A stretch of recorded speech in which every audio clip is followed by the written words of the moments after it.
Veja no ICL Notícias, segunda edição. Reunião cancelada. Casa Branca desmarca conversa com Fernando Haddad sobre o tarifaço e ministro vê mais um boicote da extrema-direita. Solução interna. Sem conseguir negociar tarifaço, Lula se reúne com ministros para fechar medidas de apoio aos exportadores. Motim não passará impune. PT aciona a PGR e diz que a ocupação bolsonarista na Câmara foi crime de abolição violenta do Estado de Direito. Foi o 8 de janeiro dos engravatados. O ICL Notícias, segunda edição, está no ar.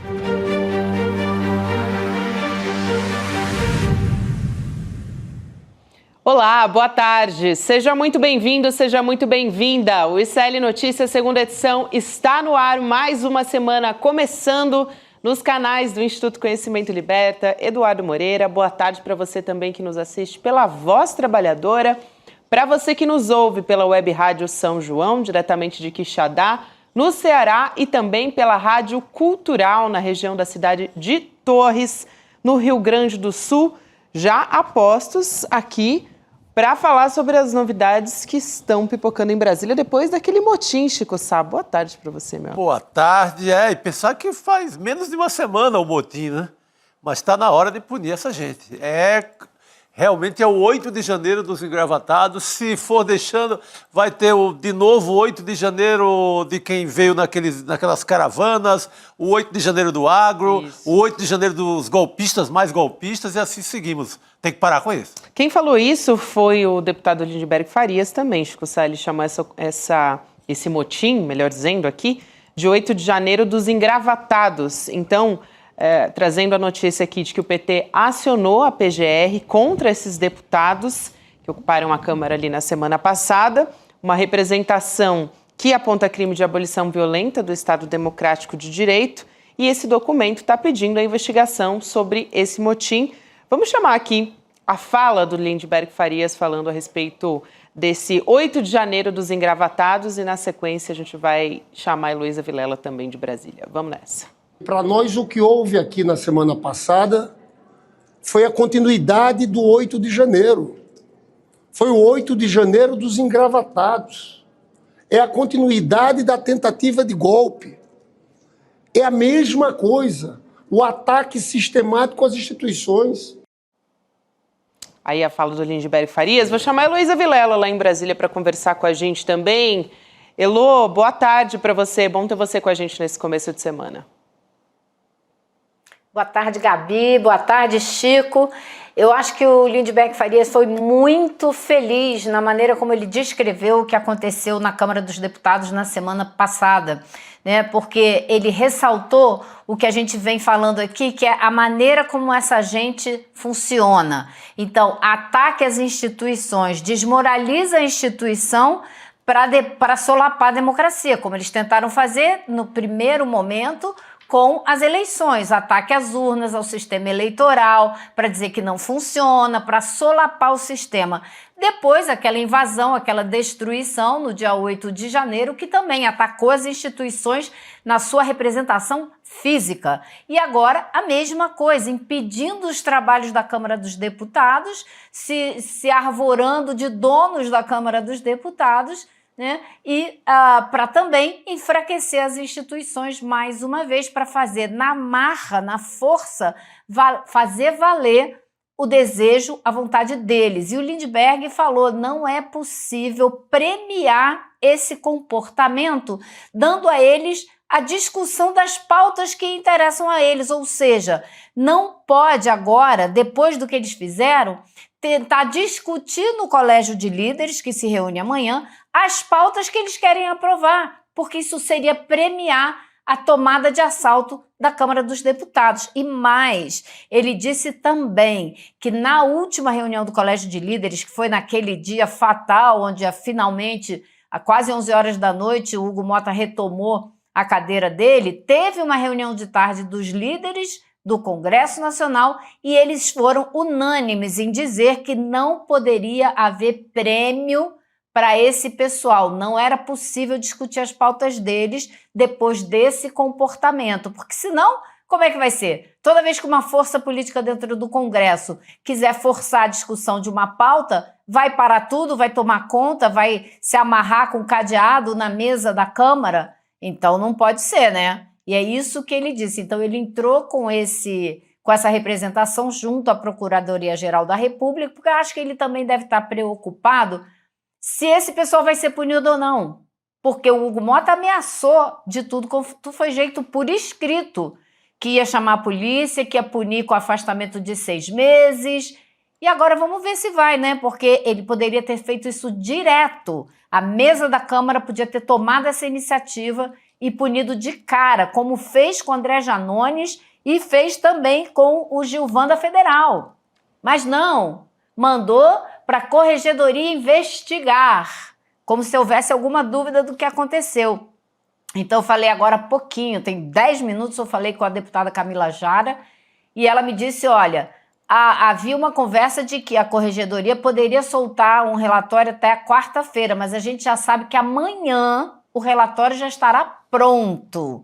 Então, deve sair o resultado da Corregedoria amanhã, e se vai ser assim tão rápido, foi hoje, amanhã já tem o resultado, é de se imaginar que já está tudo combinado, né? Não é exatamente uma investigação, uma grande apuração dos fatos, fotos, vídeos e etc. Acho que já está todo mundo sabendo que desses 14 aí, alguns serão punidos. Quais é que é a pergunta, né?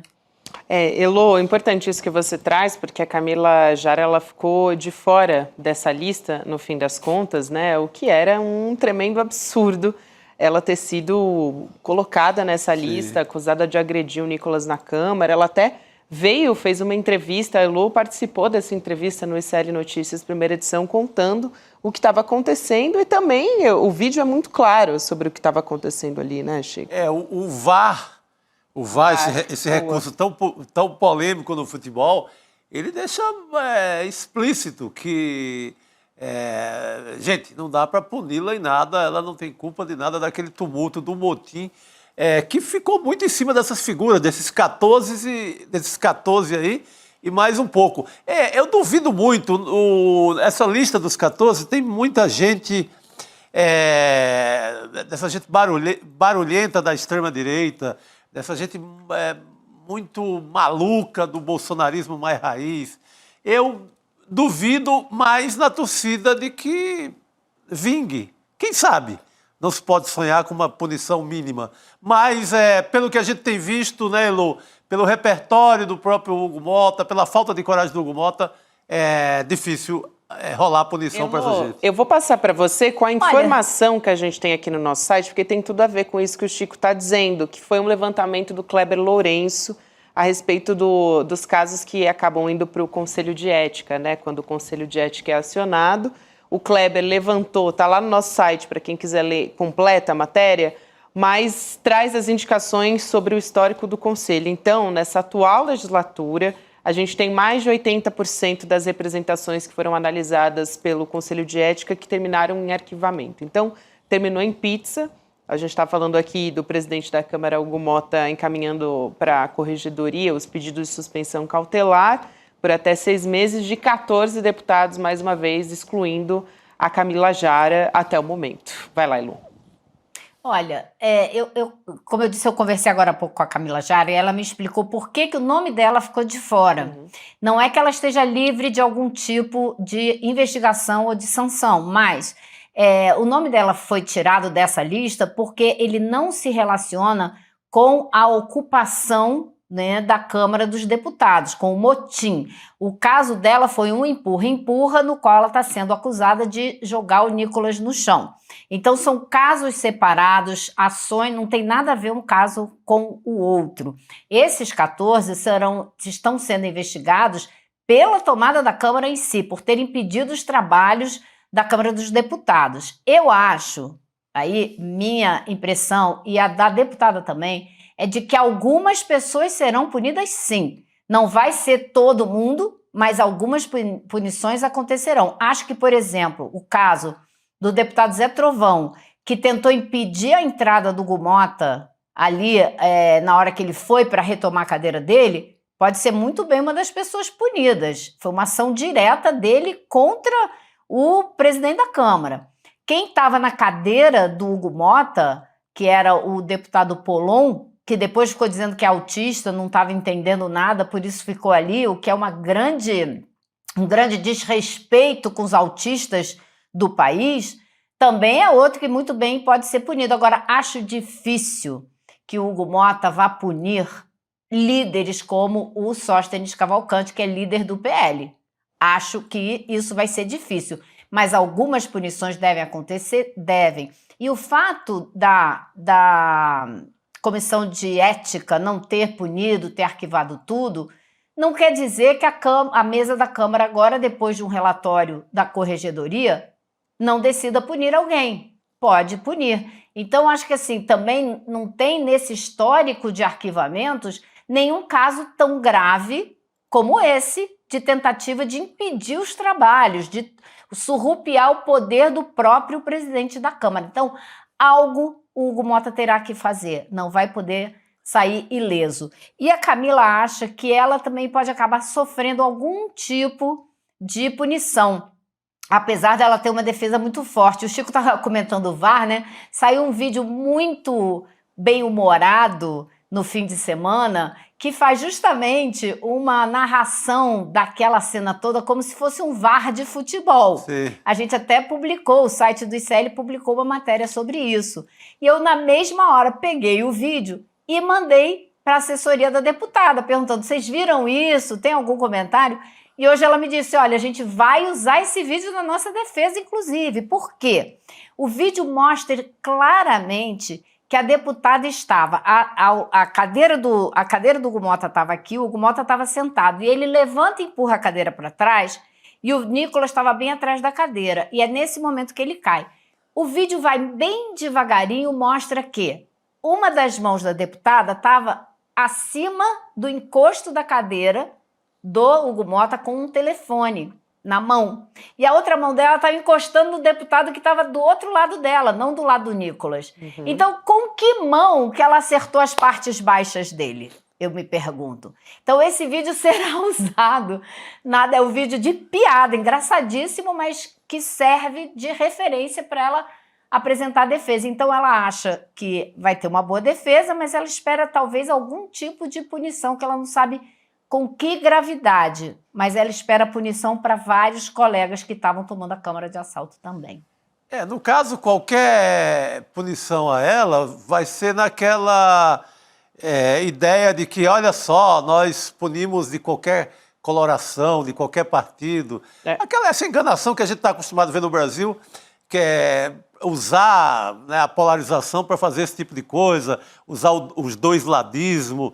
Isso é um clássico que a gente tem visto todo dia na imprensa, nessas TVs a cabos. Ah, não, a gente dá espaço para um, para outro. Gente, não tem que dar espaço para golpista, ponto.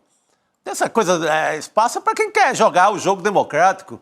Mas dentro dessa natureza das coisas, talvez sobre alguma coisa para ela, para dizer que também punimos do PT nessa hora, e por aí vai. Exato. Aqui, só para seguir também trazendo outras informações a respeito disso, né, Elo, eu achei importante essa informação que a Elo trouxe a respeito da Camila Jara, falando que ela espera algum tipo de punição, ainda que não seja para toda essa lista, né, que foi levantada e que foi denunciada, né, encaminhada ali para a Corregedoria, esses pedidos de suspensão cautelar. Também, uma dúvida que eu tenho, a gente pode até trazer para o Cacai depois, Chico Sá e Elo, você também que está acompanhando esse caso, se podem ter medidas mais brandas, né? Levando em consideração a particularidade da atuação de cada um desses parlamentares nesse motim. Então, claro, tinham os parlamentares que estavam mais engajados, né, do que os outros. Então, tentar entender se tem um tipo de dosimetria, talvez, uma espécie de dosimetria para esses casos também, acho que seria importante. Outra coisa, Gabi, que eu acho que é importante ressaltar é o seguinte, naquela noite, o líder do PL saiu correndo, Sóstenes Cavalcante, saiu correndo para a sala do Arthur Lira, e lá, junto com outros parlamentares, teria costurado o acordo que permitiu que Hugo Mota retomasse sua cadeira. E o acordo previa o quê? Que eles se retirariam da mesa se retirariam ali do local. O que aconteceu na prática? Hugo Motta chegou, eles continuavam lá, ele subiu na tribuna e eles continuavam lá. O Hugo Motta começou a ir embora. E aí o Isnaldo Bulhões pegou o Hugo Motta e levou até a cadeira. E aí fizeram o pessoal sair. Ou seja, eles descumpriram o acordo que tinha sido feito, porque não era para eles estarem lá na hora que o Hugo Motta chegou. Isso dá ao Hugo Motta todo o direito de descumprir esse acordo, porque eles descumpriram.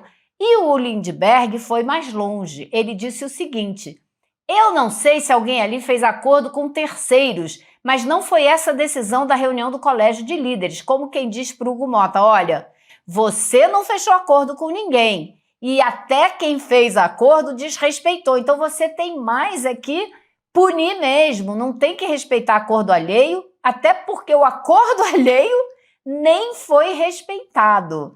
Então, assim, eu acho que vai ser difícil sair impune, totalmente impune dessa história. Vai ter gente sendo punida, estou apostando nessa solução. É porque aí talvez, Elô, esteja em jogo também a própria sobrevivência da ideia de Hugo Motta como presidente da casa, né? Se também Zé Trovão bota a perna na frente, igual ali numa quinta série. Não, você não vai passar. Acontece todo aquele tumulto e ninguém é punido, a autoridade desse rapaz, que já não é das melhores, para onde é que vai, né? Ele já está deixando o quinta coluna lá do Eduardo Bolsonaro fazer um trabalho sujo contra o Brasil desde praticamente fevereiro. É um deputado por correspondência, um deputado ausente, que fica na Casa Branca tentando atrapalhar a economia do Brasil. Ele já está deixando esse sujeito fazer esse trabalho sujo em Washington, sem punição, sem falar nada. Ainda vai deixar o que está acontecendo em Brasília? Ele tem que ensaiar alguma punição, alguma coisa. Nem que seja ali um engana-trouxa, mas alguma coisa ele vai ter que fazer. E Carla Zambelli, né, Chico? Ele não cassou o mandato da Carla Zambelli. Meu Deus, ainda tem essa. Sabe? Então ele está devendo, né? É um mandato muito desmoralizado, né? Esse povo, quando sobe lá em cima, quando bota a perna para ele não passar, é que sabe que ele não tem autoridade nenhuma. Se não é o Arthur Lira, ali que vem ali numa tática, numa estratégia de vaquejada, que ele gosta muito, e consegue colocar a coisa para andar, não teríamos sessões até agora. Olha, eu acho, Chico, que infelizmente o Sóstenes correu para o Arthur Lira e o Arthur Lira abriu a porta e fechou esse acordo. Infelizmente. Sim. Porque antes desse acordo acontecer, o Hugo Motta já tinha baixado uma comunicação por escrito, dizendo que ia acionar a polícia, que ia afastar por 6 meses sem pagamento quem insistisse com aquele motim, né? Então, se não tivesse esse acordo, ele teria que cumprir o que ele escreveu. E talvez a gente estivesse numa situação bem melhor agora, porque a punição já ia ser adotada naquela hora. A não ser que ele escreva por escrever e ache que a palavra dele não vale nada. Ele botou no papel, né? Exatamente. Não, talvez ali na agonia da hora, sendo atacado, quem sabe não saísse uma decisão dessa. No outro dia, como assim, a gente já conhece um pouco o Hugo Motta, ele voltaria atrás, mas pelo menos na hora ele ensaiaria ali uma punição. Mas é uma presidência desmoralizada. Ou ele pune alguém agora, com que cara esse rapaz vai conduzir os trabalhos até o fim do mandato dele, né? Da gestão dele? Ele tem mais 2 anos, praticamente. Como é que ele vai chegar daqui a 6 meses, daqui a 1 ano? É difícil a vida dele se ele não pune alguém nesse momento. Até o pedido de desculpas do Sóstenes Cavalcanti só veio também depois do acordo com o Arthur Lira. Tudo isso foi realmente passando por cima ali da autoridade, até não sei, né? A gente vai ver se realmente resta alguma autoridade ali por parte da presidência da Câmara depois de tudo que aconteceu. Agora, Elô, eu queria também trazer aqui uma informação, uma reportagem que saiu no estado de São Paulo, que também é a respeito do golpe, mas a gente falando aqui do golpe do 8 de janeiro e desses núcleos que estão sendo julgados no Supremo Tribunal Federal. É mais uma informação, né, mais uma evidência, uma prova que corrobora aqui no conteúdo do celular de um assessor do Braga Neto pela Polícia Federal, corroborando justamente com essas acusações de golpe. É um material do coronel da reserva Flávio Peregrino, esse assessor do Braga Neto, que a gente está trazendo aqui, que foi obtido pelo Estadão. E tem, numa das anotações desse assessor, ele frisando, o coronel, o assessor, que o líder das articulações era o Jair Bolsonaro. Isso está nas anotações dele. E que os militares também tentaram ajudar o então presidente Jair Bolsonaro porque, abre aspas, sempre foi a intenção dele, fecha aspas, permanecer no poder mesmo depois da derrota das eleições de 2022. E a gente tem uma tela aqui também dessa mensagem que foi encontrada pela Polícia Federal no celular desse assessor, dizendo o seguinte, o Flávio Peregrino diz o seguinte: a posição de muitos envolvidos, indiciados, é que buscaram sempre soluções jurídicas e constitucionais, Estado de Defesa de Sítio, GLO, artigo 142, tudo isso para achar uma solução e ajudar o presidente Bolsonaro a se manter no governo, pois sempre foi a intenção dele, em função de suspeitas de parcialidade no processo eleitoral e desconfiança nas urnas eletrônicas. Então, assim, um componente, vamos dizer assim, que é novo, mas que corrobora com tudo que a gente já sabia, com depoimentos também de militares no julgamento, né, Lu? Confirma tudo que vem sido dito e com detalhes, não é? Porque o Bolsonaro mesmo, naquele dia que eu colocou a tornozeleira, quando eu falei com ele sobre a minuta golpista, o que ele falou? Ele falou que não tinha minuta, que ele era só um plano para uma discussão a respeito de GLO, de Estado de Defesa, exatamente o que essa mensagem acaba de dizer, como se isso fosse só uma coisa simples, e ele reuniu os comandantes militares para discutir essa coisa simples, que é decretar uma GLO e permanecer no poder. Não tem nada de simples, não tem nada de ingênuo, né? Isso é uma discussão que ele ficou o tempo todo tendo para ver se conseguia, através do que a Constituição lhe proporciona, os instrumentos viáveis jurídicos, ele esgotou todos, não tinha nenhum. Então, ele queria dar um golpe de Estado usando uma GLO ou um estado de emergência, que é exatamente o que esse assessor deixou escrito para todo mundo ver. Não, é só mais uma prova, né, que todo o inferno que a gente vive, desde que esse senhor perdeu a eleição em 2022, é provocado por a ideia de que eu não vou largar o poder, eu não vou largar a rapadura, eu vou ficar aqui. Aliás, desde o meio do governo, 2 anos de governo, ele já estava, isso o relatório da PF prova, ele já estava planejando não entregar, mesmo se perdesse a eleição. Então, ele passou a vida inteira na cadeira do Palácio Planalto pensando em não entregar, mesmo caso perdesse a eleição. E é essa birra, essa ideia golpista dele que nos traz a esse inferno até agora. É o que leva o filho a ficar em Washington tentando desmarcar reuniões que o ministro da Fazenda, Fernando Haddad, marca com qualquer autoridade norte-americana. É o filho que fica tentando infernizar a economia do Brasil. É o filho que fica tentando destruir emprego no Brasil. É tudo por isso aí. Então, essa é a grande história importante. Ainda é essa de não entregar o poder. Como não? Perde a eleição, não vai entregar? Ele fez igualzinho o Trump, né, Chico? Porque o Trump sempre disse que ele não tinha como ele perder a eleição só se fosse fraudado. Igualzinho ao Bolsonaro. E até hoje ele não admite que ele perdeu a eleição, ele nunca reconheceu a vitória do Joe Biden, que foi uma vitória bastante significativa, por sinal. Então é a mesma forminha de bolo, impressionante. Você falou no Trump, Elô, super importante você ter citado Donald Trump, porque hoje a gente teve uma notícia que é bem preocupante, né? Do presidente dos Estados Unidos. Mais uma, né, Elô? Todo dia a gente tem uma novidade, mas agora ele anunciou uma intervenção federal e o aumento do controle dele sobre a polícia de Washington. A gente está vendo a manchete aqui na tela, para você que nos assiste.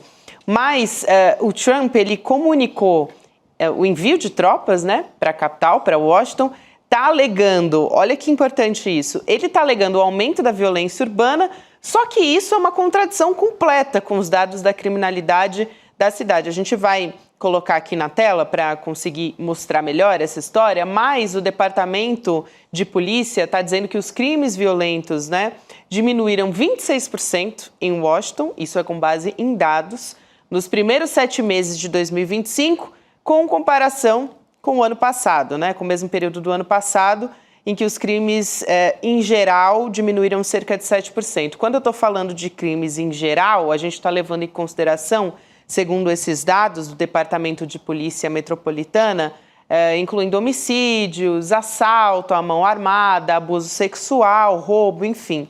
Então, a gente vê aqui no gráfico essa diminuição em comparação com o ano passado. Aí o Trump, para te passar a palavra, vou só trazer aqui uma frase dele, né, um trechinho de um pronunciamento dele, porque ele justifica essas medidas apresentando o gráfico, afirmando que a taxa de criminalidade dobrou, na verdade, em relação a outras capitais do mundo. Ele cita Brasília, é uma loucura. Então vamos assistir esse vídeo e a gente volta a falar. Look at these. Baghdad we doubled up on Baghdad. Panama City, Brasilia, San Jose, Costa Rica, Bogota, Colombia, heavy drugs. Mexico City, I mentioned, Lima, Peru, all double and triple what they are. So do you want to live in places like that? I don't think so. I don't think so. É inacreditável. Olha, Gabi, eu acho que é super preocupante o que o Trump está fazendo. Diz ele que serão só 30 dias, mas da última vez que ele mandou a Guarda Nacional para algum lugar, que foi Los Angeles, e era só por 30 dias, eles estão lá até hoje, né? Uhum. Então, ele já citou como as outras cidades que ele tem em mente para fazer algum tipo de ação: Chicago, Nova York, somente cidades que têm uma maioria democrata. E não são as cidades mais violentas do país. Eu peguei a lista aqui das cidades onde a criminalidade é maior, são Memphis, St. Louis e Nova Orleans. Todas cidades dominadas por republicanos. Ele citou essas cidades como possíveis alvos de ação do governo federal, de tomar a polícia lá para combater a criminalidade? Não, até porque Trump está fazendo tudo isso com base em mentira. Vocês viram o gráfico, a queda vertiginosa da violência na cidade de Washington nos últimos 2 anos.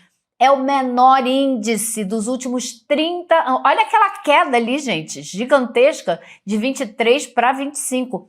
Crimes violentos, 30 anos. É o índice mais baixo de 30 anos. Então, como ele pode usar isso como motivo, a violência como motivo para ele tomar a polícia? Falácia, desconexão cognitiva absoluta. Por quê? Existem tanto, é que nem no Brasil. Existem tantos programas dedicados à violência, dedicados aos crimes, que as pessoas no país inteiro ficam achando que estão vivendo num lugar mais perigoso do mundo. Então você cria essa situação para justificar, facilitar um discurso como esse, como o Trump está fazendo. Agora, por que eu digo que é super perigoso?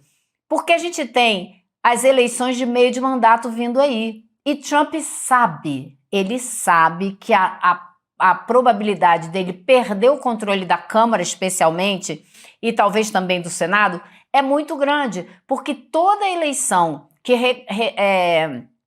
que muda os deputados e senadores, né, a Câmara toda e 1/3 do Senado, no segundo ano do mandato do presidente da República, em geral, a coisa muda de figura. Isso é muito comum acontecer, historicamente falando.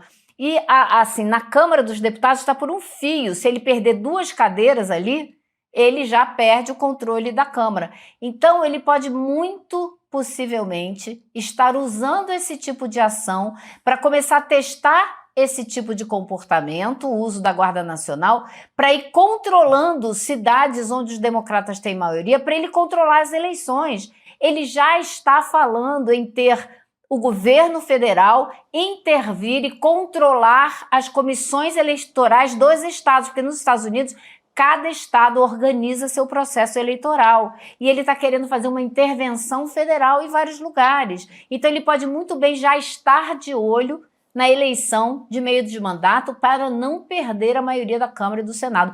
É um processo de criação de uma ditadura a partir do próprio poder democrático. Ele foi eleito democraticamente e está dando todos os passos na direção de criar uma ditadura dentro dos Estados Unidos. É realmente muito preocupante.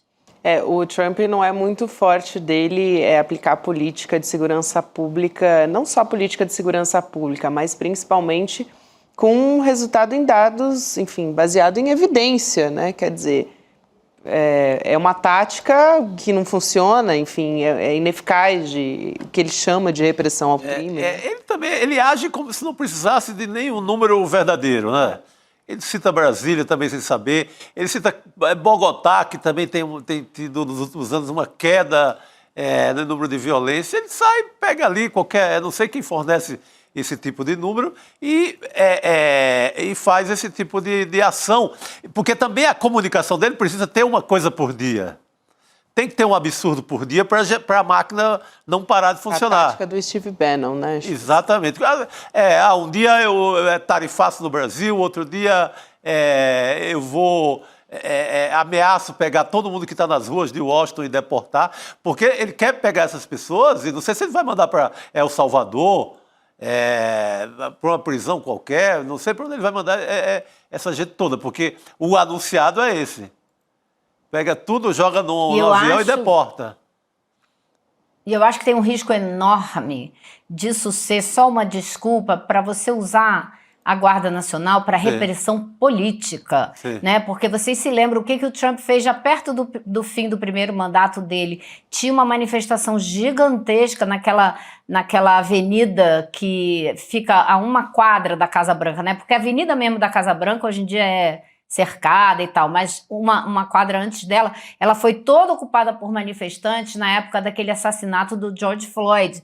E a população estava sentada ali, uma manifestação super tranquila e tal. O que ele fez? Ele chamou a Guarda Nacional para limpar a rua, como ele disse. E ele queria usar a violência mesmo. Teve os assessores dele que seguraram um pouco a situação. Mas esse o pensamento do Donald Trump. Então, não me espantaria se ele tentar usar a Guarda Nacional justamente perto das eleições para repressão política. Ele anunciou hoje que vai botar agentes do FBI patrulhando as ruas de Washington, D.C. Nada mais, nada menos. Olha aonde que o cara está indo. Então, eu acho que assim, é realmente sério e preocupante o que ele está fazendo. É muito, muito sério e a gente já viu uma movimentação disso antes, né, Elo? Não só essa questão, né, de querer enviar a Guarda Nacional, isso já tinha acontecido antes, mas também a fronteira dos Estados Unidos com o México, você estava falando sobre deportação, essa área da fronteira ali está completamente militarizada também, né? É um projeto do Donald Trump, é um projeto de campanha que ele está colocando em prática também. E me parece... vai lá, Elo, vai lá. Não, e tem limites para o que ele pode fazer com a Guarda Nacional pela lei, né? O Washington é uma exceção, porque o Washington, o Distrito Federal, não tem autonomia para certas coisas por ser a capital do país. Então tem até um artigo lá da Constituição, das regras, eu não sei como a gente chama, da cidade de Washington, que permite que o governo federal use a Guarda Nacional, mas nos demais estados... Ele não pode, tem que ter uma autorização do governo do estado. Ele fez isso na Califórnia, em Los Angeles, à revelia do governador da Califórnia. Exato. À revelia da lei. Então, assim, cumprir a lei não é para Donald Trump uma exigência, mas isso será questionado nos tribunais, evidentemente. É isso, é importante que seja, Elô. E importante ter você aqui com a gente também para poder explicar. E a Elô, assim que saiu a decisão, ela já disse, olha, os dados não são esses. Então, é importante sempre ter o seu olhar aqui com a gente, querida. Obrigada e a gente se vê amanhã. Tchau, pessoal. Até amanhã. Boa noite, obrigado. Não, daí a importância de ter um Elô na equipe, exatamente, né? Luísa Vilela com muitos anos na cobertura do poder dos Estados Unidos. Exato. E agora se tornando, obviamente, uma das maiores repórteres em Brasília. Então, ela faz a ponte Washington-Brasília com conhecimento com o pé nas costas. Que ninguém faz. Isso é L Notícias. Muito bom, Chico. É isso. Eu queria chamar a atenção para esse trabalho da Elo Vilela, com tantos anos de experiência. E queria também trazer, falando em experiência de jornalismo aqui, a entrevista do Chico Pinheiro de hoje, que é com um grande personagem da nossa música, o João Carlos Martins. Já foi tema de escola de samba, né? Enfim, no mundo inteiro ele já encantou um monte de gente, plateia, enfim. Então, para a gente trazer essa história. Isso aí lota teatro em qualquer lugar do mundo. Muito marcada a vida toda dele pela arte, enfim, pelo amor à música também. Então a gente traz um trechinho dessa entrevista agora aqui que você vai acompanhar depois do CL Notícias segunda edição. Vamos lá. Mas aos 16 anos foi o dia D da minha vida. O meu professor de piano, um russo, era o melhor professor no Brasil, José Clias. Ele me chama depois de um almoço para eu tocar um concerto para o Villa-Lobos, do próprio Villa-Lobos. Você, com 16 anos, tocou para o Villa-Lobos ouvir? Para o Villa-Lobos ouvir o casa de concerto quem? dele, na casa do professor Clias. Você nunca tinha visto o Villa-Lobos pessoalmente? Não, o Villa-Lobos tinha assistido uma apresentação minha. Aí toquei para o Villa-Lobos o concerto. E teve uma parte que estava escrito forte. E eu comecei piano e fui crescendo até chegar no forte. Aí o Clias falou, João, você está tocando... O professor falou, você está tocando para o compositor. Ele falou, deixa ele continuar. Quando acabou, o Villa-Lobos olha para mim e fala, garoto, você é muito atrevido, mas ficou mais bonito.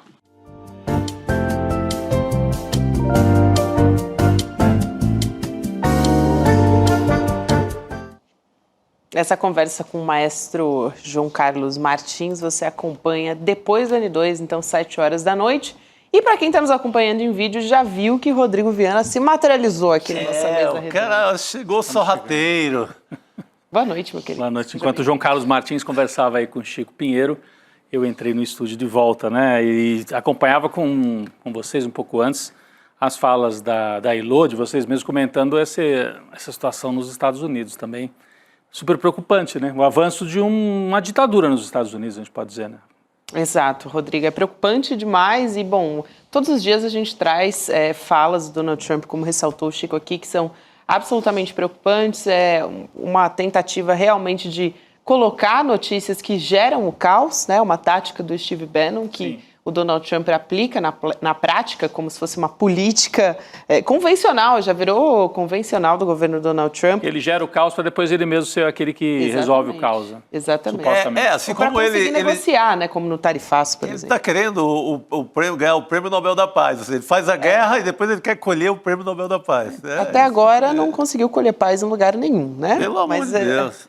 Falando a respeito do Donald Trump e do tarifaço, vale a pena a gente trazer a informação da reunião que está acontecendo hoje com o presidente Lula, vice-presidente também Geraldo Alckmin se reunindo hoje para falar a respeito disso. São os últimos detalhes dessas medidas que vão ser anunciadas para tentar conter o impacto desse tarifaço do presidente dos Estados Unidos. Então, vários ministros nessa reunião. Então, tem o Rui Costa, o Fernando Haddad, a Gleisi Hoffmann. Aliás, o Fernando Haddad, já a gente traz mais detalhes sobre aquela reunião que foi desmarcada, como o Chico Sá falou agora há pouco. Tem também o Sidônio Palmeira, que é da área de comunicação, Jorge Messias, enfim, muita gente debruçada para falar a respeito disso. A expectativa é de que isso já seja decidido hoje, então até amanhã de manhã o anúncio dessas medidas deve acontecer. A gente vai, claro, te contar tudo aqui no ICL Notícias, assim que a gente tiver notícia disso.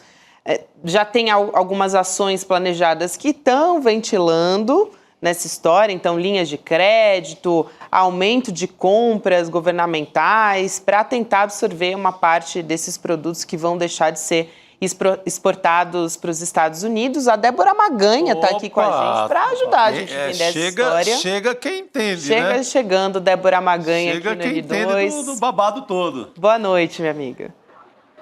Boa noite, Chico, Gabi, boa noite, Rodrigo. Hoje não estou aí fisicamente, mas estou aqui de longe, de coração. Muito Boa. bom, Débora. A gente ainda não tem as medidas, melhor dizendo, né, oficiais que vão ser anunciadas pelo governo, mas dessas que já foram ventiladas, que eu citei agora há pouco, eu queria que você também ajudasse a nossa audiência a entender um pouco como é que isso pode amenizar esses impactos, né? Esses produtos que vão deixar de ser exportados para os Estados Unidos, portanto, essas linhas de crédito, aumento das compras também, se dá para direcionar para outros países, quanto tempo isso pode levar, né? Para ter um efeito real, enfim. Então, para você tentar ajudar a gente a entender essa história. Desde que o tarifaço ele foi anunciado, já tem vários tipos de métricas e medidas sendo feitas para tentar entender qual seria o impacto na nossa economia de tudo isso. E o impacto, logo que foi anunciado, nem considerando aqui todas as exclusões que vieram depois, era ali algo em torno de 0,3, 0,4 do PIB. Mas a gente não pode pensar só em relação ao PIB mesmo, porque alguns setores eles vão ser muito impactados. E aí a gente está falando, por exemplo, de trabalhadores daqueles setores que podem perder seus empregos, suas rendas. Então é muito importante que a gente olhe para além disso. Olhando assim, o impacto de 0,3% no PIB não é tão grande. Mas alguns setores vão sofrer muito com isso. E aí é que entra o papel dessas medidas que estão sendo estudadas e que devem ser anunciadas no máximo até amanhã, em relação ao pacote contra o tarifaço, né, que é justamente para tentar salvar, para tentar ajudar esses setores mais específicos. Então, quando a gente fala, né, do tarifaço, parece que ou a pessoa fala o impacto é muito pequeno, ou ela fica muito assustada de que aquilo vai acabar com o Brasil. Tem que ter aqui um pouco de calma, um pouco de meio termo quando a gente olha isso, justamente para entender que alguns setores sim vão ser muito impactados. E aí que entra a individualização do pacote contra, né, desse pacote que está sendo estudado agora. Então, por exemplo, crédito subsidiado seria uma das opções, então crédito com uma taxa menor, porque empresa grande ainda consegue absorver um pouco mais esses impactos. Uma empresa menor que tem muita exposição à exportação para os Estados Unidos, ela vai sofrer muito mais impacto e vai precisar, por exemplo, às vezes de capital de giro, de um dinheiro mais rápido ali. Então, um crédito com uma taxa menor para setores impactados, e aí tem que ver setor a setor como é que esses setores estão realmente sendo afetados e como você mitiga isso. Pode ser que em alguns setores, por exemplo, que tenham ali alimentos mais perecíveis, porque os pescados, por exemplo, até contei isso de manhã, os pescados, eles normalmente são acondicionados de outra forma ali, eles vão ser congelados, até tentaram mandar uma parte antes do dia 6, antes da entrada em vigor, para correr, porque o que entrasse antes não ia pagar a tarifa, então tentaram mandar por avião, bagunçou toda a logística, mas eles estão tentando mandar o que dá antes, né? O que deu, na verdade, porque o prazo já foi. Só que tem alguns setores alimentícios que dependem da colheita, tem alguns setores que são mais perecíveis, que não tem a possibilidade ali de congelar. Como é que fica, né, nesses casos? E aí entram justamente essas medidas, ou de crédito, ou do governo entrar comprando alguns alimentos, alguns itens ali, até para distribuir de outras formas, merenda, por exemplo, já foi até falado. Tem a possibilidade também de uma pausa, uma redução de alguns impostos, só que aí realmente tem que ver caso a caso, para também não estender para todo o setor, porque o setor pode estar ali no meio, mas não ser um exportador para os Estados Unidos. Então tem que ser empresas de um determinado setor e que está sendo afetado justamente por essas tarifas. A gente tem aqui no Brasil, por exemplo, o setor de imóveis, que não foi excluído e que acaba tendo, né, uma exportação muito específica em algumas regiões do Brasil para os Estados Unidos de imóveis que são utilizados lá. Isso não teria como você redimensionar aqui. Então, aí viria um crédito, um imposto talvez um pouco menor, uma pausa, algo dessa natureza para tentar ajudar essas empresas a se manterem aí, pelo menos nesse período, enquanto está tudo muito instável. Porque o grande problema é que mexe com a previsibilidade da empresa. Então, como é que ela vai tomar uma decisão de contratar gente, de aumentar a capacidade produtiva, de ter um novo projeto, se ela não sabe o dia de amanhã, porque o Trump é muito imprevisível? Então, isso acaba trazendo essa imprevisibilidade de uma forma geral, não só no mercado financeiro, mas no setor produtivo também, que ninguém quer tomar decisão. Porque pode ser que mude o rumo e aí vá tudo para o buraco. Então, o papel do governo entra justamente para tentar ajudar esses setores nesses casos específicos que estão sendo mais afetados. Eu não sei se Chico ou Rodrigo tem alguma questão a respeito dessas questões das medidas, Rodrigo, mas tem a notícia também do Fernando Haddad dizendo que tinha uma reunião marcada, né, mais uma maneira de tentar negociar com os Estados Unidos, e ele atribui à extrema-direita muito claro, né, isso também não precisa ser nenhum gênio para fazer essa conclusão, já que o Eduardo Bolsonaro, também o Figueiredo, o neto de ditador também, tem articulado nos Estados Unidos para atrapalhar a soberania do Brasil, enfim, para ferir a soberania e atacar o Supremo Tribunal Federal também. Mas o ministro Fernando Haddad, ele foi à Globo News, ele deu uma entrevista e ele falou com todas as letras. Ele tinha uma reunião marcada com o secretário do Tesouro dos Estados Unidos, né, o Scott Bessent, que foi cancelada, e a gente separou um trecho dessa fala do Haddad. Ele disse o seguinte: a militância antidiplomática dessas forças de extrema-direita que atuam junto à Casa Branca teve conhecimento da minha fala, agiu junto a alguns assessores e a reunião virtual, que seria na quarta-feira, foi desmarcada. Argumentaram falta de agenda, uma situação bem inusitada. O que fica claro para nós é que a questão comercial não está em foco, ou seja, a atuação, né, da extrema-direita contra o Brasil, Rodrigo. É evidente essa atuação.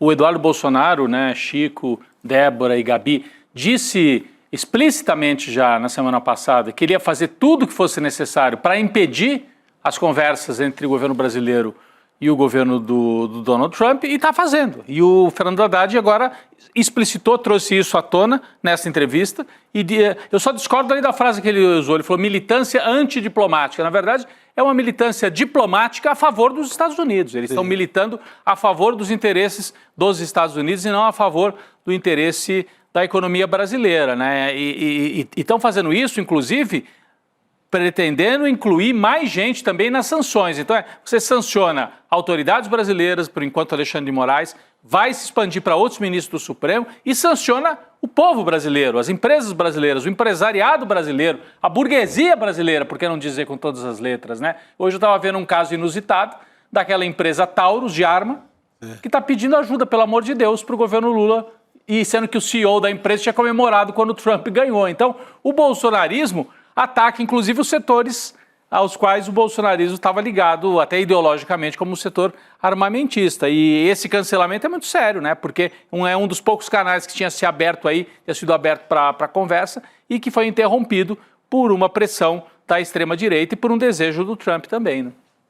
Exatamente. Não, você pega... Eu quando escuto essa notícia...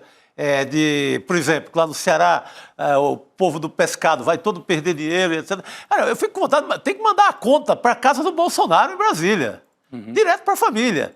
Isso não impede que você faça políticas públicas, que você converse com o Alckmin, com o Lula e tente minorar, né, reduzir esse desastre para a economia do Brasil. Mas nem que fosse um protesto simbólico, eu levava essa conta do pescado cearense que vai apodrecer ou vai dar um prejuízo e vai desempregar pescador no litoral do Ceará, eu mandava para a casa do Bolsonaro, direto. Fazia um protesto lá, né? Eu mandava peixe podre para encher lá o jardim dele. Tem que fazer alguma coisa que mostre, que ligue isso diretamente aos Bolsonaros. Está ficando muito barato. O próprio Haddad fala muito diplomaticamente, né? A militância da extrema dele. Gente, esse é Eduardo Bolsonaro lá e o Paulo Figueiredo. Hoje o Paulo Figueiredo comemorou nas redes a fala do Haddad. Tipo assim, bobinho, sabe? Passou recibo, né? Passou recibo, assim. Os caras estão tirando onda da cara do Brasil, da cara de todo mundo, gente. Tá na hora de ter algo mais efetivo. Tem que sair um mandato de prisão de Eduardo Bolsonaro. Não vai cumprir, a Interpol não vai chegar, o Trump protege. Aí é outra história. Mas você tem que ter fatos no Brasil que mostrem que, pelo menos, a gente não está sendo feito de otário. Sim. Débora, é importante isso que o Chico levanta aqui também, e imagina o esforço diplomático que está sendo feito pelo Itamaraty, a gente bate muito nessa tecla. Para uma família dessa estragar tudo, pô. Para daí o Fernando Haddad dizer, olha, era uma reunião importante para o Brasil, o ministro da Fazenda que está levantando junto aos demais ministros, como a gente já disse, qual é a maneira de encontrar saídas, né, para mitigar o impacto do tarifaço, e aí tem a reunião desmarcada, assim, porque tem uma família que só está interessada nos próprios interesses. Quando o Rodrigo falar é diplomático a favor dos interesses dos Estados Unidos, eu diria diplomático a favor do interesse dos Estados Unidos em causa própria, Sim, né? Porque a tentativa é realmente, né, se salvar de qualquer forma, custe, né, o que custar, coloque na fogueira quem tiver que colocar. E o Eduardo Bolsonaro, ele vem com essa postura desde o começo. Desde que começou a se falar em tarifa, em sanção, ele até chegou a falar que queria pedir, que queria fazer uma pressão, uma força ali, mesmo que Donald Trump não tenha poder para isso, para tentar excluir, por exemplo, o Brasil do sistema SWIFT, né, que é aquele sistema de comunicação de pagamentos, que a gente teve a exclusão recente da Rússia, teve também a exclusão do Irã. Só que ele esqueceu que Donald Trump não toma essa decisão sozinha, né? São países membros e colegiados, o SWIFT fica na Bélgica, inclusive, tem, claro, um poder ali, mas uma influência, mas nada é decidido sozinho. Mas ele chegou a ponto de falar que gostaria, né, que o Brasil fosse excluído e queria pedir isso para o Donald Trump, prejudicando o seu próprio país, porque essa exclusão ela traz prejuízos para o país. E não só isso, né? Todo o comércio com o Brasil seria afetado. Então, a gente que exporta comida, a gente que exporta minério para o mundo todo, ia acabar afetando todo esse comércio internacional, uma coisa assim sem cabimento nenhum. Foi descartado logo de cara, inclusive, por qualquer analista mais sério, mas ele chegou a ponto de falar isso. E hoje também estava lá no Financial Times falando que ele quer que tenha ali sanções mais duras, né, em relação ao STF, e aí usar também o STF de espantalho, nesse caso, em um momento que você tem toda a tensão lá nos Estados Unidos com o nosso Supremo e as Big Techs, que são um lobby bem grande do Donald Trump, né, acaba sendo muito conveniente também. Então você cria essa figura do STF como um vilão, então vamos sancionar os ministros do STF, vamos endurecer o tom com os ministros do STF, em um momento que você tem por trás, né, não só toda a questão geopolítica, mas os interesses das Big Techs aí em jogo, com toda aquela briga dos conteúdos ilegais, e se deve ser responsabilizado, e toda a decisão em relação a isso. Então, acabou virando um alvo fácil, né, pro Donald Trump também aceitar, porque tem todos os interesses por trás ali das empresas que financiaram ele, sempre que ele precisa de um dinheiro, é de lá que ele vai buscar doação, então ele vai defender também esses interesses. E aí ele agora falou para o Financial Times justamente sobre isso, sancionar mais as autoridades brasileiras, tentar impor, pedir uma nova revogação de vistos ali, tentando colocar mais uma vez os Estados Unidos aí contra o Brasil, mas fica, como o Haddad falou, e aí não tem como discordar dele, fica claro que é uma coisa que não é comercial. Uhum.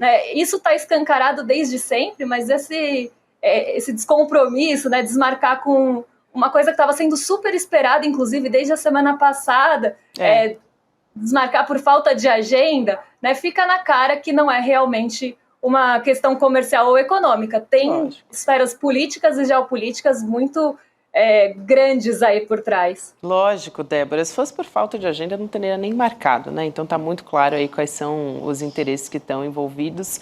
Muito bom, muito importante ter a Débora aqui com a gente, e quando a gente tiver as medidas também do tarifaço, ela vai nos ajudar, com certeza, a entender também tudo que está em jogo e como a gente vai conseguir encontrar caminhos para mitigar tudo isso. Obrigada, querida. Bom ter você com a gente. Boa noite. Obrigada, gente. Boa noite, querida. Aliás, falando em Débora, a Débora estava com a gente ano passado no Despertar 2025. Aliás, todo o nosso time, né? Sim, fiz com ela lá, entrei junto na hora do... É mesmo, essa duplinha. A apresentação para o público, né? 4.000 pessoas, né, foram ano passado. Dei sorte e contei com a ajuda da Débora. Eu contei com a ajuda do Guga Noblar, fiz uma parceria com o Guga Noblar. Com o Chico Pinheiro. Chico Pinheiro, aí ó. Grandes duplas. E esse ano vai ter de novo, né? Vai ter de novo esse ano. A gente espera... Olha, ano passado a gente teve a casa lotada. Ali mais de 4.000 pessoas estiveram com a gente. Então, eu espero nada menos do que isso esse ano. Ainda as atrações não foram anunciadas. Tem um monte de gente... Sei que tem um monte de gente grande, muita gente boa que vai estar nessa lista. Essa aqui, o Espaço Vibra, é um espaço em São Paulo que é uma das maiores casas de shows do país. Então, dá para esperar coisa muito grande vindo por aí. Até o nosso atendimento estava recebendo muita pergunta da nossa comunidade CL sobre como que seria, né, como é que ia ser, quando. Então a gente já tem a data marcada e a gente vai abrir para as vendas também. Vamos só dar uma olhada de como que foi o Despertar do ano passado para a gente ter um gostinho do que vem por aí esse ano também. Vamos lá.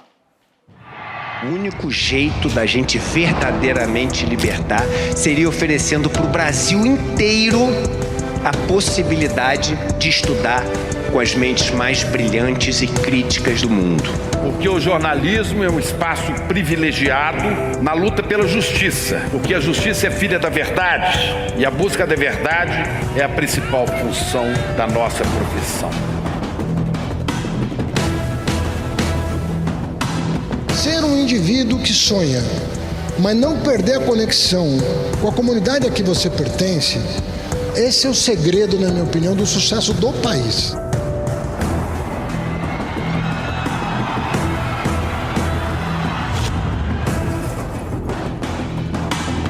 Chegou a hora de despertar.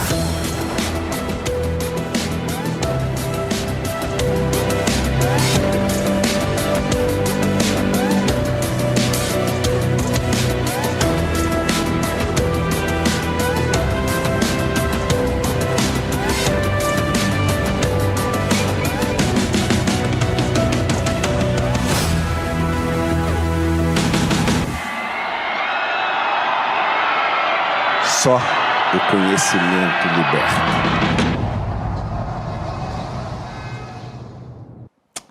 E ó, já vou adiantar, eu gosto de trazer novidade assim, que é boa. Que quem entrar no grupo do WhatsApp vai ter desconto no ingresso, entendeu? Então, assim, Opa, vale a pena entrar no grupo de WhatsApp. Já vi mais vantagem.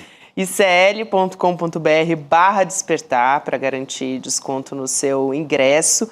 Também para receber novidades, se você quer saber quais vão ser as atrações. Já tinha gente esse final de semana na Flipê, ali na festa literária pirata, perguntando quem que vai estar lá. Falei, olha, eu não posso contar, também não sei ainda, essa lista não saiu. Se você quer saber antes, entra no grupo do WhatsApp. Na quinta-feira a gente abre a venda de ingressos para o público, mas só para quem entrar nesse grupo de WhatsApp do evento, com desconto. Eu vi o Eduardo Moreira também, eu vou entregar aqui falando que teremos uma cota de ingressos a preços mais em conta, populares. Então, olha... Tá nas redes hoje. Então vamos aproveitar esse negócio aí. Bom demais. Então, vamos trazer novidade em breve também para o nosso público, para a nossa audiência. Bom, e vamos dar uma respirada aqui, porque o próximo assunto não é nada fácil, Rodrigo. Aliás, conversei hoje à tarde com o professor de Relações Internacionais, Reginaldo Nasser. Ele vai estar no Em Detalhes amanhã para a gente explorar esse assunto também, para, na verdade, denunciar o que está acontecendo, está estampando todas as manchetes de praticamente todos os jornais, e a gente aqui no ICL vem noticiando dia após dia, não tem um dia que a gente não vem falando sobre a fome em Gaza, o genocídio em Gaza. Agora são pelo menos 6 jornalistas que morreram, Rodrigo e Chico, nesse domingo em Gaza. Foi uma onda de ataques que foram direcionados de Israel. 5 desses jornalistas eram da rede Al Jazeera. Israel não só admitiu esse ataque intencional, como disse também que tinha como o principal alvo um jornalista que é um símbolo de Gaza, que é o Anas al-Sharif. Acusou o al-Sharif de envolvimento com o Hamas, sem provas. Isso gerou uma série de denúncias. Enfim, a própria Al Jazeera disse que não é verdade, que não há provas disso. E o al-Sharif deixou uma carta para ser publicada se ele fosse morto num ataque, que foi, infelizmente, exatamente o que aconteceu.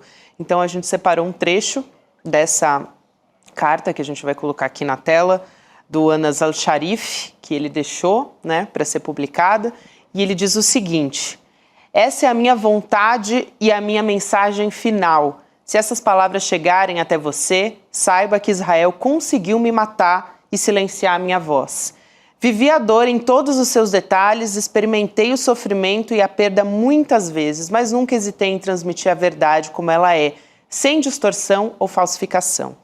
para que Alá possa testemunhar contra aqueles que permaneceram em silêncio, aqueles que aceitaram a nossa matança, aqueles que nos sufocaram e cujos corações não se comoveram diante dos restos mortais dispersos de nossas crianças e mulheres, sem fazer nada para impedir o massacre que nosso povo enfrenta há mais de 1 ano e meio.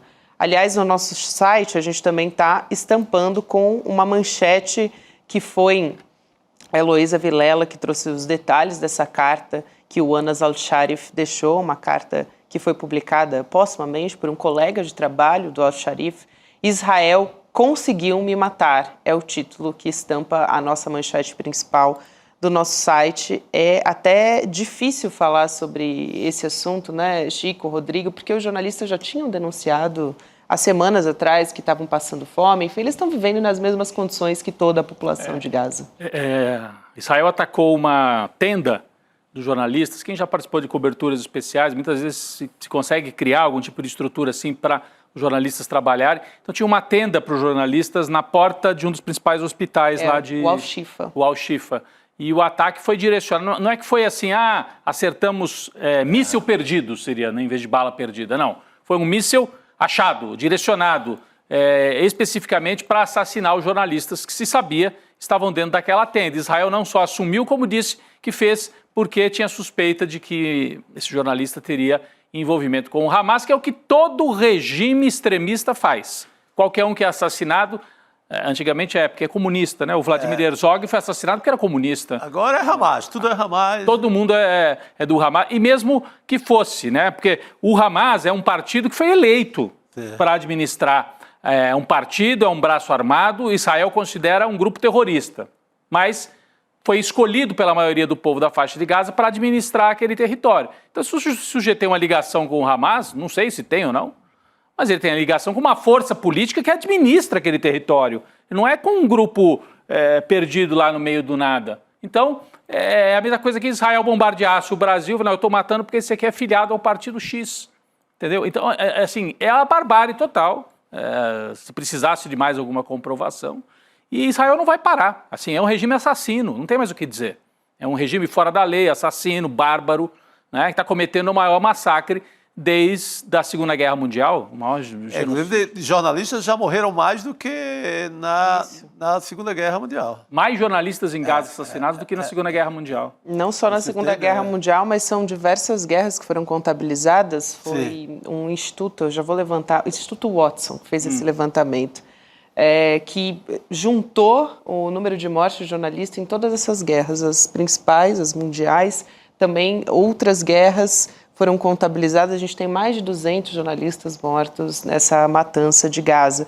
E uma imagem que me chamou muito a atenção, porque estão circulando muitas imagens do Al-Sharif. Ele era um dos principais jornalistas correspondentes da Al Jazeera lá em Gaza. Ele é um jornalista palestino fazendo essa cobertura. Estava separado da família há centenas de dias, justamente porque estava numa região muito perigosa de Gaza. Ele tem 2 filhos pequenos, jornalista jovem. Aparece na foto, né, Gabi, ali, os filhos aparecem. Ele não tem nem 30 anos. Exatamente. E os filhos, eles aparecem, Rodrigo, porque esses jornalistas, eles foram velados, eles receberam homenagens da população de Gaza, também da própria emissora. As crianças aparecem nessas imagens que estão rodando nas redes sociais. E foi uma imagem, assim, que eu acho que ela resume a desumanidade do que está acontecendo, porque a filha dele não tem nenhum traço no olhar dela. Ela é completamente, assim, não dá um sorriso, ela não está chorando, ela está olhando para o nada, é um vazio. Estão tirando tudo que resta, né? Mas Israel está promovendo o apagamento de um povo inteiro, 2 milhões de pessoas, que eles estão dizendo agora. O objetivo é ocupar totalmente aquela área e esvaziar, mandar os palestinos ou para o mar ou para a morte, para o cemitério, para onde quer que seja, para tomar completamente aquela região, inclusive a cidade de Gaza. Israel está planejando e assumindo publicamente que vai retomar a administração direta de Gaza, né? Que até então tinha uma administração eleita pelo povo da Palestina, né, Chico? Ele deixa muito evidente na carta, que na verdade é uma crônica de uma morte anunciada, de como o mundo também não conseguiu ou não quis parar essa guerra, parar esse extermínio, né? Essa é uma anotação muito importante, que ele fala, Olha, e foi passando o tempo, e 1 ano e meio, e o mundo não parou esse extermínio. É um negócio Até o extermínio chegar nele, que estava lá para relatar os acontecimentos. Assim, o cara tem envolvimento com o jornalismo, sabe? É porque você... Esse é o envolvimento dele, foi. Você aniquila a infraestrutura. No começo, os alvos eram militares, eles diziam, né? Militares, era o Hamas. Depois você passou a aniquilar a estrutura de saúde. Então, aniquilou hospitais. Depois você aniquila as mesquitas. E agora você está aniquilando as vozes que podem contar essa história. Então, é um apagamento completo. É um genocídio com planejamento, com começo, meio, nós estamos no meio. E que talvez se complete. Está se encaminhando porque não tem limite.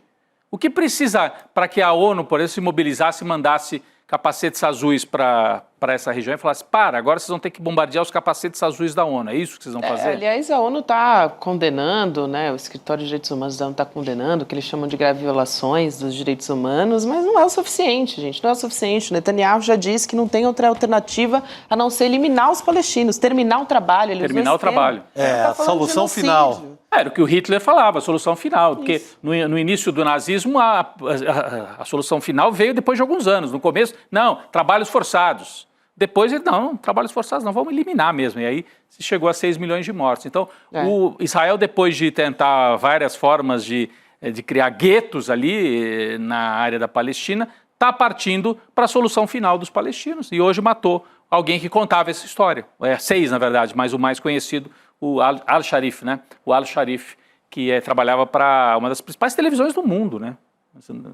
Para uma das principais emissoras do mundo. E um dos principais jornalistas dessa emissora também. Eles ressaltaram muito isso, o trabalho corajoso que o Anas Al-Sharif prestou em Gaza. Só para fechar esse assunto, que o Cacá está esperando a gente, mas para dizer que uma ação que pode abrir talvez um caminho de esperança é o que a Alemanha fez. Demorou muito, tá, para isso acontecer. Mas suspendendo os equipamentos militares para Gaza, é o segundo maior exportador de armas para Israel, informação da nossa Andréa Dipp, hoje no ICL Notícias, primeira edição, e ela traz mais dados, também, se você quiser reassistir, vale a pena, também no Em Detalhes de Amanhã a gente aborda esse assunto com mais profundidade, mas é importantíssimo a gente ter ações mais eficazes, porque a gente não aguenta mais se deparar com essas imagens, né? Ninguém aguenta mais. A população de Gaza não suporta mais. Bom, vamos voltar a falar de golpismo aqui também, Rodrigo e Chico, porque eu adiantei que a gente teria o Cacai aqui no programa para solucionar aqui, para tentar ajudar a gente a entender algumas questões que foram colocadas. Mais cedo comentei que o PT acionou a PGR contra os deputados que fizeram um motim na Câmara dos Deputados na semana passada. Essa representação está apontando o crime de abolição violenta do Estado Democrático de Direito. E tem também aquela lista com o nome de 14 parlamentares que foi encaminhada pelo presidente da Câmara, o Hugo Mota, pedindo a suspensão dos mandatos desses parlamentares. Então, a gente tem a lista completa aqui na tela desses 14 parlamentares. E eu já começo chamando o Cacai aqui para conversar com a gente nessa segunda-feira. Cacai, boa noite. Uma dúvida que me surgiu quando a gente falava sobre esses parlamentares é se eles podem ter algum tipo de pena diferente, levando em consideração quem se envolveu mais, quem foi mais atuante nesse motim. Oi, Gabi, Chico, Rodrigo, uma alegria estar aqui mais uma vez com vocês. É claro que pode, é assim que funciona qualquer tipo de procedimentos com cunho criminal. Você tem um fundo criminal, você tem que apurar a responsabilidade. A minha tristeza, Gabi, e a minha preocupação é que esse ato de início do processo ele poderia ter se dado e deveria ter se dado com um ato da direção da Câmara já diretamente, para poder fazer a apuração. Eu acho que houve uma humilhação por parte, evidentemente, o Hugo Mota foi terrível para ele, no início da sua gestão acontecer um ato desse, e penso que ele deveria ter sido mais duro. Ao mandar para o corregedor e fazer esse caminho, eu diria, tradicional, isso é um certo acomodamento. Olha, a gente conhece como é que funciona. Eu advogo aqui há 40 anos, advoguei para muitos senadores e deputados e sei como é que funciona isso.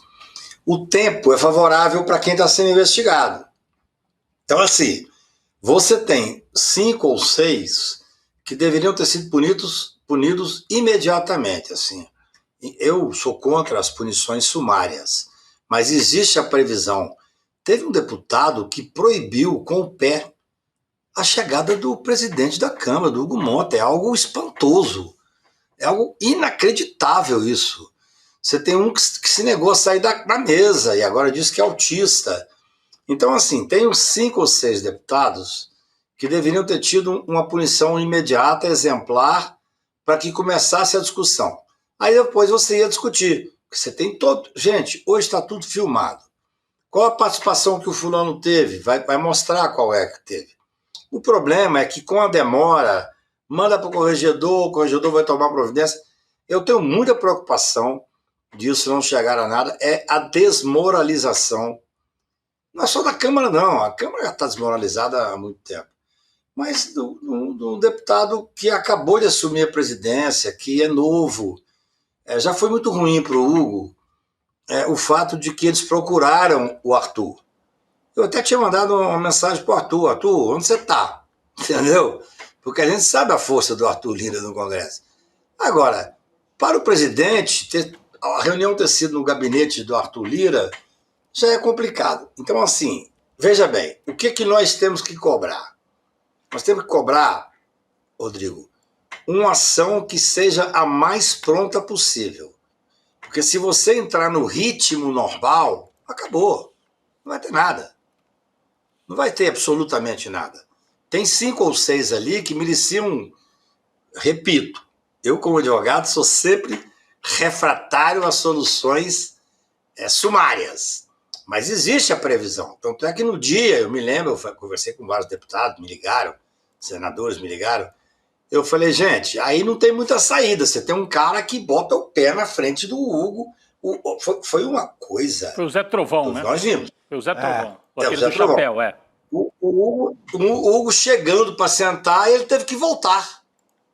Então, assim, gente, ou nós temos um pingo de volta de normalidade democrática. Nós estamos falando tudo isso no momento... Olha esse cidadão, não sei nem quem é. O tanto que ele está vibrando com o que está acontecendo. Quer dizer, a desmoralização incentiva esses atos que são atos bárbaros. Então, eu tenho preocupação. Eu acho que, por tudo que eu falei hoje, conversei e tal, o rito começou agora e esse rito é contrário à hipótese de ter solução. Espero que tenha. Acho que, assim, vocês viram, todos nós vimos, muita gente que está há tanto tempo cobrindo o Congresso Nacional. Isso nunca aconteceu dessa forma. É a efetivação da força bruta mesmo. Então, imagina, se tem um Ulisses Guimarães sentado naquela cadeira. Uhum. Mas, você, entendeu? Então, assim, eu gosto do Hugo Mota, acho que ele é novo, apoio ele para uma série de questões, mas eu acho que aí faltou pulso. Faltou pulso e o pulso tem que vir agora, porque se deixar esse processo pegar um caminho do corporativismo, não vai dar em nada e é, mais uma vez, a desmoralização da Câmara dos Deputados. O Cacá, você ia perguntar? Não, eu ia só dizer que, assim, existem 2 caminhos acontecendo, né? Tem a punição interna, e essa é o que o Cacá falou. Bom, isso daí poderia ter... Aliás, chegou a ser aventado que iriam suspender naquele dia mesmo, né? A Heloísa Vilela mais cedo falava aqui que isso circulou lá, que se não houvesse o acordo intermediado pelo Arthur Lira, no próprio dia poderia ter vindo uma punição, suspensão, pelo menos por uns 4 ou 5. Mas como não veio, ele optou por esse caminho que foi desmoralizante para ele, Hugo Mota, no entendimento de muita gente, eu também acredito. Agora você tem ou o caminho da punição interna, com todos os trâmites, e o Cacá diz, pô, isso aí pode entrar numa normalidade que leva a punição nenhuma, mas por isso que é importante o encaminhamento para a PGR. Eu não sei se ficou claro para todo mundo. Você tem o caminho interno e o caminho externo, não é isso, Cacá? A PGR está com tantas atribuições nesse momento, não sei se vai querer assumir mais uma, né? Denunciar deputado, pedir afastamento de deputado, mas enfim, é importante que haja... Diga. Eu falei com o Lindenberg esse final de semana 2 vezes sobre alguns outros assuntos. Eu tenho dúvida, eu estou falando como advogado. Como cidadão, não posso, evidentemente, me despir da minha condição de cidadão. Mas eu acho que você falar que aquelas ações foram enquadradas na abolição violenta do Estado de Direito é muito. É muito. Nós não podemos banalizar um crime tão grave. Veja bem, é difícil. Eu sei que eu vou ser criticado pelos meus amigos que estão me ouvindo. Mas a coerência, eu sou um cara coerente, até chato às vezes. Nós estamos lidando com a condenação de um presidente da República por abolição violenta do Estado de Direito. O Bolsonaro pode pegar agora, eu já falei para vocês sobre isso, dia 13 termina o prazo das alegações finais, o ministro Alexandre pode pedir até o final do mês pauta. Ou seja, começo de setembro ele pode estar sendo condenado a pena de 40 anos. Nós não podemos passar agora a imputar a abolição violenta do Estado de Direito a todos os atos. Foi grave aquele ato? Foi. É equiparável a abolição violenta do Estado de Direito? Não é. No meu ponto de vista. Assim, vamos botar a bola no chão, gente. Vamos jogar o jogo democrático, entendeu, Gabi? Nós não podemos agora, assim, você tem um ato grave que se enquadra a uma tentativa de burlar o regimento da Câmara, de falar que, não, nós estamos exercendo o direito de obstrução. Não, obstrução é outra coisa. Isso. Obstrução, todos nós estamos acostumados ao que é obstrução no dia a dia. Aquilo aí foi uma obstrução violenta, vamos chamar assim. Uma obstrução violenta. Mas daí a pegar o crime de abolição do Estado Democrático de Direito, gente, não dá. Porque assim, ou nós reservamos esses crimes, Chico, aos extremos que merecem penas que são realmente compatíveis com a violência do ato em si, que é contra a democracia. Aquele grupelho lá atentou contra a rigidez da Câmara, atentou contra o Estado Democrático de Direito. Neste ponto aqui, nós não podemos agora. Eu fico muito contrariado assim. Eu sei que eu vou ser criticado, não tem problema nenhum. Não é possível que você comece a colocar tudo com a mesma gravidade, porque senão você perde a autoridade. Eu tenho autoridade de vir aqui, nesse grupo que eu passei a respeitar tanto, e dizer o seguinte: Bolsonaro vai ser condenado a 40 anos, porque ele é chefe de organização criminosa, miliciana, armada, que tentou abolir o Estado Democrático de Direito. Ele, 2 generais, 2 ex-ministros da Justiça e da Marinha e mais pessoas gabaritadas. Agora, se você passa a achar que esse ato, que é um ato irresponsável contra o regimento da Câmara, também é contra a abolição do Estado Democrático de Direito, opa, não dá. Nós não podemos banalizar o direito penal. Eu sei que muitos colegas vão estar contra o que eu estou falando, mas eu tenho a obrigação de ser coerente e de explicar para vocês a gravidade que é você falar na abolição do Estado Democrático de Direito. Como é que eu posso estar defendendo uma pena para o Bolsonaro de 35 anos de idade e estar defendendo que o Trovão, por ter botado a perna ali, cometeu o mesmo crime? Não cometeu. Sim. Ele merece ser suspenso ou até cassado o mandato. Eu acho que o ato que ele fez de impedir que o Hugo chegasse lá é de uma gravidade extrema, Chico, dentro do limite estrito daquilo que está. Nós não podemos começar agora a achar que tudo, Gabi, que tudo está enquadrado na abolição da democracia. É a abolição da democracia? Meu discurso se eu fosse deputado, eu ia para a tribuna e ia falar: estão tentando aferir a democracia e tal e tal. Daí, a enquadrar tecnicamente, juridicamente, é outra coisa. Cacai, aproveitando que você comparou aí a gravidade dos 2 acontecimentos, no final de semana agora, o jornalista Hélio Gaspari publicou na sua coluna, que circula na Folha e no Globo, a possibilidade do ministro Fux pedir vistas, o que levaria, segundo o Hélio Gaspari, o caso para 2026, o ano fatídico das eleições. É você que tem acertado todos os cálculos. Como é que você vê essa projeção do Gaspari? Muito pouco provável que tenha algum contato com a realidade. Eu vou te dizer o seguinte, Chico. O ministro, todos, qualquer um, tem o direito de pedir vista. Isso é um direito regimental. Nós estamos lidando com um caso que está expondo o Poder Judiciário ao extremo.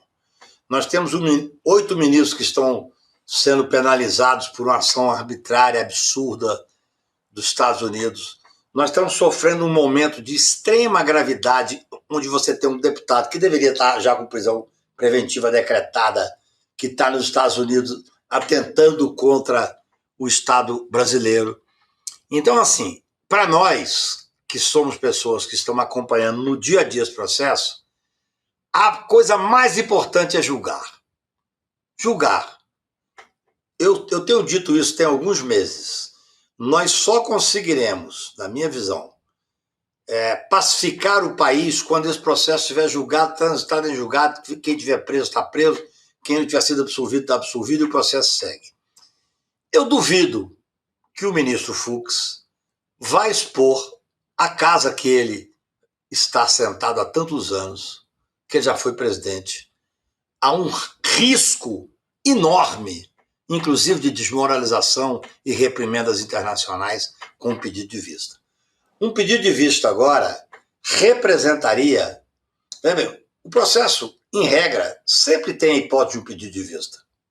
Tem dúvida, quer se aprofundar. O ministro Fux já disse que quer aprofundar na questão da delação do Mauro Cid. Está tendo um tempo enorme para estudar isso. Está tudo disposto, está tudo posto. Um pedido de vista agora significaria uma exposição enorme da Casa do Supremo Tribunal Federal. Eu não acredito. Por mais que eu acho que o ministro Fux pode vir e dizer assim, eu vou votar para invalidar a delação do Mauro Cid. É um direito dele, é assim que funciona o direito. Eu estou acostumado, gente, eu sou advogado na vida. Todo dia eu vejo posições que eu discordo, que eu concordo e tal. Agora, pedir vista num processo como esse, que o Supremo Tribunal está com as vísceras expostas. Nós temos 8 ministros proibidos de entrar nos Estados Unidos por causa de uma situação irracional de um autocrata presidente dos Estados Unidos. Será que existe alguma hipótese, na minha visão não existe, do ministro Fux aprofundar essa crise? Porque se ele pedir vista, especialmente se demorar um tempo específico, esse processo continuará rondando sobre todas as cabeças e aí vai fortalecer a ultradireita, vai fortalecer Eduardo Bolsonaro, vai fortalecer esse grupo que quer impor mais penalidades aos ministros. Eu me nego a acreditar, eu sou advogado na corte há mais tempo do que o ministro Fux. Quando o ministro Fux foi nomeado, eu já era advogado lá. Posso discordar dele aqui, posso concordar ali, isso é uma outra história, faz parte do jogo democrático. Mas um pedido de vista agora seria uma exposição enorme do Poder Judiciário, do Supremo Tribunal Federal, dos colegas dele que estão sofrendo sanções gravíssimas, gravíssimas. Eu converso com o ministro Supremo e sei o tanto que isso é desagradável. Então, assim, eu, sinceramente, não acredito que exista nenhum ambiente para que o processo seja interrompido com pedido de vista. Cacai, que importante essa sua avaliação aqui. O Cacai, como disse o Chico Sá, que tem acertado nas previsões e pela experiência que tem, né? A gente também espera, Cacai.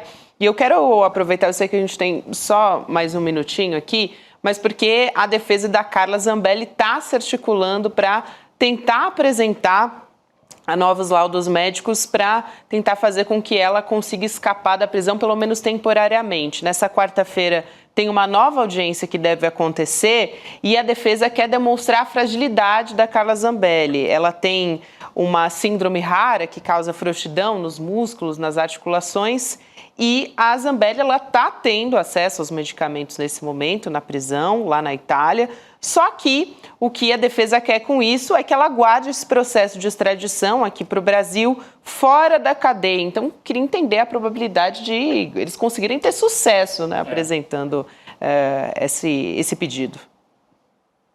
Gabi, antigamente existia uma determinação na lei brasileira que a espera da extradição era obrigatoriamente com a pessoa presa. Eu sempre me insurgi contra isso. Eu acho que se a pessoa não representa risco à sociedade, de alguma forma, ela deve responder em liberdade. Eu não posso negar toda a minha visão garantista da vida inteira. Eu já defendi várias pessoas em processo de extradição e sempre defendi que deveriam responder ou em liberdade ou em prisão domiciliar. Eu não sei qual é o grau de fragilidade de saúde física da Carla Zambelli. De saúde mental, eu acho que posso avaliar pelo que ela faz. Ela parece ter uma série de fragilidades nessa área. Então, assim, eu já advoguei na Itália, eu já advoguei em pedido de extradição na Itália. Eu tenho obrigação de dizer para quem está nos ouvindo que se ela tiver condições de ficar sem oferecer nenhum risco, especialmente oferecendo condições de estar numa prisão domiciliar, é a regra, gente. A prisão é a última rácio. Só pode existir, Rodrigo, quando for absolutamente impossível de evitar. A prisão na Itália, as condições, eu conversei com 2 italianos esse final de semana, as condições lá são muito parecidas com as brasileiras, são prisões medievais. Então, assim, eu não conheço o caso dela especificamente. Não espantaria se ela tiver uma doença grave e tal, e mostrar que deve ficar em casa com tratamento, que ela responda em casa. O que as pessoas não entendem, e aí eu entendo plenamente as pessoas não entenderem, é que eu sou advogado. A prisão, ainda que domiciliar, é uma prisão, é um constrangimento. Ela está numa cadeia que dizem que é terrível. Se ela tiver condições de provar que tem necessidade, Chico, eu posso ser criticado pelas pessoas que eu gosto, mas eu não serei incoerente. Eu não acho que o fato de ser a Carla Zambelli, essa figura execrável, que fez pessoas execráveis, que nos ajudou de certa forma naquele final de campanha ali, ela acabou ajudando a nossa eleição e tal, mas se ela tiver condições de ter uma prisão domiciliar, ela deve ter. Olha, o que eu estou dizendo aqui vai ter repercussão daqui a pouco, porque o Bolsonaro vai ser condenado a 40 anos, vai discutir a hipótese de prisão domiciliar, e eu vou estar aqui com vocês defendendo aquilo que ninguém vai gostar que eu defenda. Mas la vie, c'est pas un grand fleuve tranquille. Nós temos que ser coerentes para fazer o enfrentamento da vida, entendeu? Eu não conheço o estado de saúde dela, nem nunca via falar nessa síndrome e tal, mas se ela... o que eu soube, falei com advogados italianos, que eu já advoguei na Itália mais de uma vez, é que a prisão que ela está é muito dura. É muito dura. Então, assim, se ela não tem condições de enfrentar a prisão, ninguém tem. Ninguém tem, ninguém merece uma prisão como que existe no Brasil, como existe na Itália. Mas os requisitos são rigorosos. Eu não torço, eu torcia para ela responder ao que ela está respondendo, por tudo que ela fez. A partir daí, a análise da prisão domiciliar vai depender do estado de saúde dela, do que ela comprovar. Eu não serei leviano para fazer simplesmente uma visão contrária a prisão, até porque eu sou contra a prisão. Em regra, para mim, a prisão é a última raça mesmo, é só quando não tem mais jeito. Perfeito, Cacai. Obrigada demais. Bom ter você aqui com a gente nessa segunda-feira, querido. Um abraço. Obrigado, Cacai. Beijos grandes. Obrigado, tchau, gente. Querido. Boa noite. Próxima. A gente também vai encerrando na segunda-feira, porque temos Chico Pinheiro Entrevista agora. Com Carlos Martins. Grande maestro. Vamos nessa, acompanhar a partir de agora. Amanhã também a gente está de volta a partir das 7 horas da manhã com Desperta. Chico, Rodrigo, boa noite, meus queridos, e até amanhã. A esquerda no Brasil diz que a direita quer matar a democracia. A direita no Brasil diz que a esquerda está fazendo uma ditadura. Quem será que está falando a verdade? Existe uma conspiração, um plano secreto por trás do que está sendo feito pela extrema-direita no Brasil? Quem poderia nos ajudar a entender esse xadrez político que, no final das contas, vai definir o destino das nossas vidas? Eu digo para vocês quem? Daniel Ziblatt, autor do livro Como as Democracias Morrem, professor de Harvard e atualmente uma das pessoas mais demandadas no mundo para explicar esse fenômeno. E ele vai dar uma aula online gratuita aqui no ICL para toda essa nossa comunidade. Vai ser no dia 28 de agosto, uma quinta-feira, às 8 horas da noite. São coisas que só o ICL traz para você.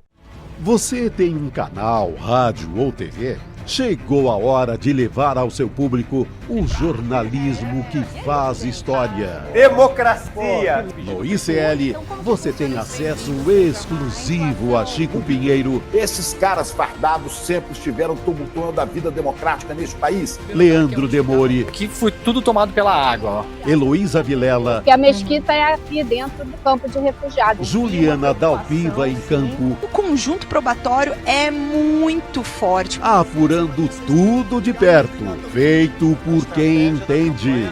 São histórias que mudaram o Brasil e você pode levá-las ao seu público. Seja nosso parceiro. Use nossa programação gratuitamente e fortaleça seu conteúdo com credibilidade. Acesse icl.com.br/parceria. Juntos, levamos a verdade mais longe.